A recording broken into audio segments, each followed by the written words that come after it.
Okay, picture this for a second. You step off a transport plane, and you are immediately hit by the blinding, freezing wind of the Antarctic wilderness. You're a field researcher, completely bundled up in specialized gear, standing on literally the driest, coldest, and windiest continent on Earth. And your mission? Well, it isn't just to survive this incredibly harsh surface. Your mission is to drill directly down through miles of solid ice to uncover the hidden history of our entire planet. You are standing on top of a frozen time machine, and we are just about ready to start our descent. So if you're standing up there, everything is just this vast, featureless expanse of white. Honestly, it looks completely static, almost lifeless. But actually, that surface is a total illusion, hiding a highly dynamic, incredibly ancient world. Okay, let's dive into this. We're going to travel vertically, going straight down from this blinding white surface into the deep mysteries buried thousands of meters below us. We're descending into environments that haven't seen the sun in literally millions of years.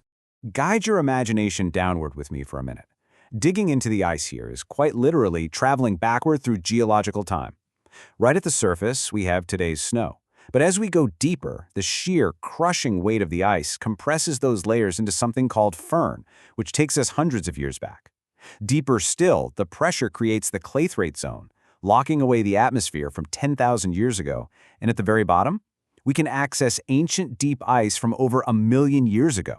Now, to even begin that descent, our research teams are operating in a literal sub-zero desert. It sounds crazy, but despite all that ice, Antarctica only gets a few centimeters of new snow every single year. That means the snow researchers are shoveling just to feed their surface melt tanks might already be a decade old. It's an absolutely grueling environment, and the extreme cold constantly challenges every single piece of engineering we throw at it. As we start pulling up these continuous, long cylinders of ice, you might be wondering, how do we actually know how old they are? Well, we look for what scientists call global stratigraphic markers. Basically, these are major physical events trapped right there in the ice matrix. For example, a dark band found deep in the ice might actually be perfectly preserved ash from a historical volcanic eruption that happened over 20,000 years ago.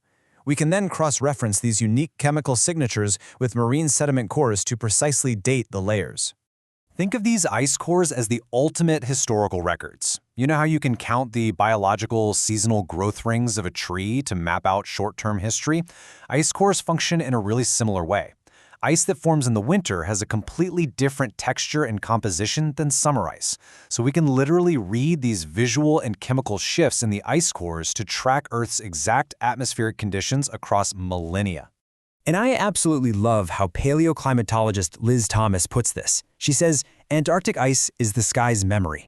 It's just a brilliant way to illustrate why this research is so crucial. Because the ice here is utterly untouched and pristine. It flawlessly captures everything that falls out of the atmosphere. Whether it's the exact oxygen concentrations of past eras or ancient pollutants, the whole shebang gets locked into this frozen archive without ever being mixed up or disturbed. Which brings us to a truly staggering number, 1,200,000.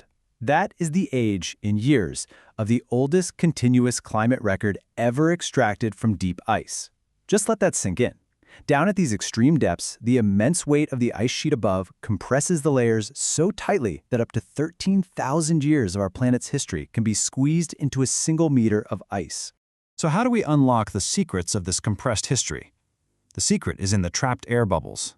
But as we drill deeper, say around 1 kilometer down, the hydrostatic pressure is so intense that those tiny air bubbles are physically squeezed until they dissolve into a solid crystal structure known as a clathrate. When researchers carefully extract these clathrates, they can analyze the exact levels of carbon dioxide and methane from Earth's ancient atmospheres across totally different geological eras. You're probably thinking, how on earth do we penetrate miles of thick ice to reach the subglacial lakes hidden way down there? We use some highly specialized hot water drills. Basically, water is filtered, heated to 90 degrees Celsius, and pumped down this massive 3,000-meter hose. Gravity alone steers the heavy nozzle perfectly straight. And here's a wild fact. Because of the immense pressure and insulation from the miles of ice above, liquid water can actually exist down there, right beneath the freezing ice sheets. But operating this heavy machinery, it's a complete engineering nightmare. Take the specialized heater pump unit, for instance. In these extreme sub-zero desert conditions, a rubber hose can instantly freeze solid and shatter. And we definitely can't use chemical antifreeze because it would ruin the scientific samples. That's exactly why absolutely every single plumbing component, from the tanks to the pumps and filter housings, has to be custom built from specialized, non-leaching stainless steel. And here is arguably the most stressful part for our research teams. There is zero margin for error and absolutely no field testing allowed. We literally cannot test this equipment in the open Antarctic air because any human exposure would immediately contaminate the pristine engineering structures. Trying to sample these subglacial lakes is often compared to preparing a probe for the icy, alien oceans of Jupiter's moon Europa or Saturn's Enceladus. The environments are just that isolated, and we have to keep them that way. So, the crucial point here is how we protect that hidden ecosystem. The microbial control is intense. Our drill fluid is created purely from melted glacial ice. It's heated to scalding temperatures, run through a microscopic filter, and then bombarded with dual-wavelength UV light. This rigorous sterilization protects the unique, isolated subglacial microbial life from being wiped out by invasive surface bacteria. It also means that when we find ancient, previously unknown viruses in that subglacial water, we know for sure they actually belong there and didn't just fall off a researcher's glove. There's this one remarkable piece of technology called a UVC decontamination collar. As the miles of hose and cable are slowly lowered down into the ice, they pass directly through this collar. It continuously bathes the equipment in specific, intense germicidal UV wavelengths. This guarantees that not a single foreign microbe from the surface survives the trip into the untouched lake water far below. Let's just take a beat and imagine staring straight down an illuminated, completely sterilized borehole. It is a mind-bending transition. You're looking from the blinding white surface down into the dark, pressurized depths of a totally hidden ecosystem.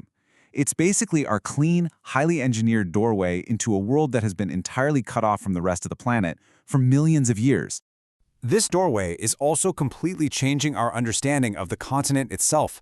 See, historically, we tried mapping the bedrock using ice-penetrating radar from planes, but that left massive data gaps, and computers just smoothed them over, making the bedrock look unnaturally flat. Now, by using new surface morphometry data, which is essentially using the ice itself as a giant lens, we've discovered the truth. It's a chaotic landscape down there, full of jagged peaks and deep, U-shaped alpine valleys. By finally mapping these hidden mountain ranges and craters, the discoveries have been nothing short of astounding. We've found an entire inventory of subglacial volcanoes. We've discovered deep sedimentary basins in areas we previously assumed were just ground flat by the ice. And get this, the surface landscape above acts as a massive conveyor belt, trapping and preserving more meteorites than anywhere else in the entire world. Down below, analyzing sediment samples from those deep basins is giving us critical clues about the prehistoric biological life that thrived here way before the ice sheets even took over. Now, you might be wondering, with all these incredible new discoveries, how do we even keep track of it all? Well, the global community uses the SCAR Composite Gazetteer. It's a massive database where international teams collaborate using really strict naming protocols. 29 different countries have pitched in to catalog over 40,000 under ice and surface features. It ensures we have a standardized, global way to track and talk about this newly revealed berry topography. But let's bring this all back home. Why does all this incredible effort, the extreme engineering, and the precise mapping really matter to you and me? The ultimate goal here is predicting the future of our global climate. By studying these ancient layers, understanding how the Southern Ocean acts as a carbon sink, and modeling exactly how this complex subglacial bedrock affects ice loss, scientists can accurately predict our future global sea levels. What happens deep beneath the Antarctic ice is going to directly shape the future of our coastlines around the entire world. It's a vast, hidden wilderness where reading ancient volcanic ash and protecting millions of years old microbial life gives us the exact blueprint for our planet's future. The only question left is, are we prepared for what that blueprint is about to show us? Wild but true.